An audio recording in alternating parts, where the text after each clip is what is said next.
Bismillahir Rahmanir Rahim.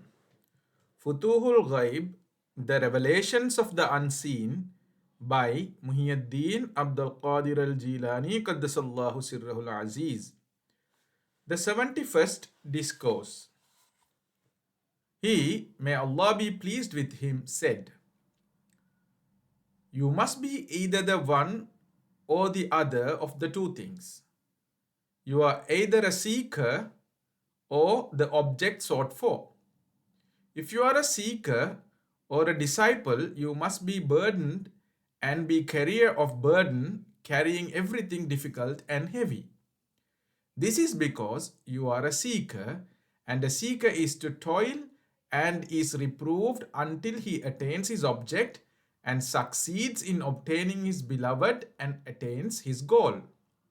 And it does not beseem you that you should flee from troubles which befall you in the matter of your life and wealth and the members of your family and children until you are relieved of your burden and the Lord is taken away from you and your sufferings are removed from you, as also your humiliation.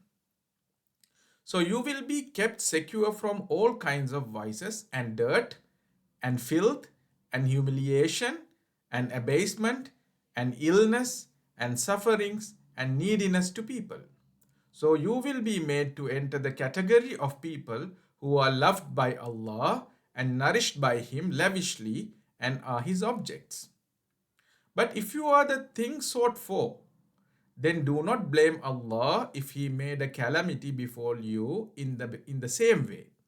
And you should by no means entertain doubt with regard to your position and rank with Him, because He has put you in a trial in order to make you attain the status of high personages, and He wants to raise your position to the position of awliya and abdal. Do you like that your position be lower than theirs, or that your robe of honor and light and blessings to be other than what are theirs?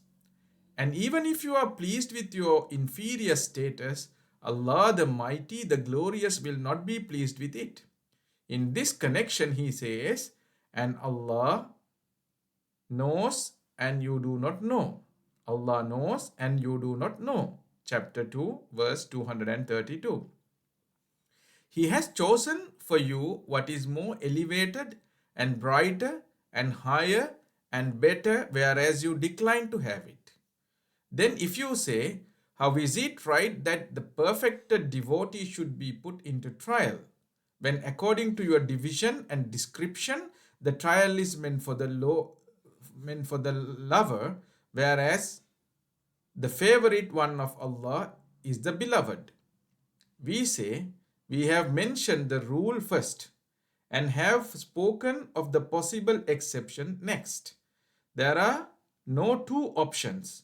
There are no two opinions that the Holy Prophet ﷺ was the chief among the beloved and at the same time was one who was tried most. The Holy Prophet ﷺ said, I have been affrighted so much on account of Allah that no one else is threatened like me, and I have been made to suffer so much on account of Allah that no one else is made to suffer equally, and there have come on me 30 days and nights on which we had not so much food as could be hidden under the armpit of Bilal. He has further said, surely we, the prophets, are most severely tried. Next to us come those who love Allah, those are the lower grade, and so on. Still further, Sallallahu Alaihi Wasallam said, I am the best in the knowledge of Allah and most afraid of Him among you all. Now, how can the beloved be tried and affrighted, seeing that he is the favorite and the perfect devotee?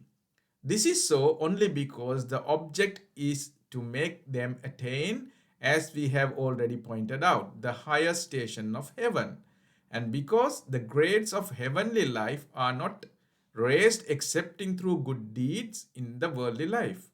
The worldly life is a cultivation ground of the life hereafter, and the good deeds of the Prophet ﷺ and the other prophets and awliya after the performance of commandments and prohibitions consist in patience and pleasure and reconcilement in the midst of trial.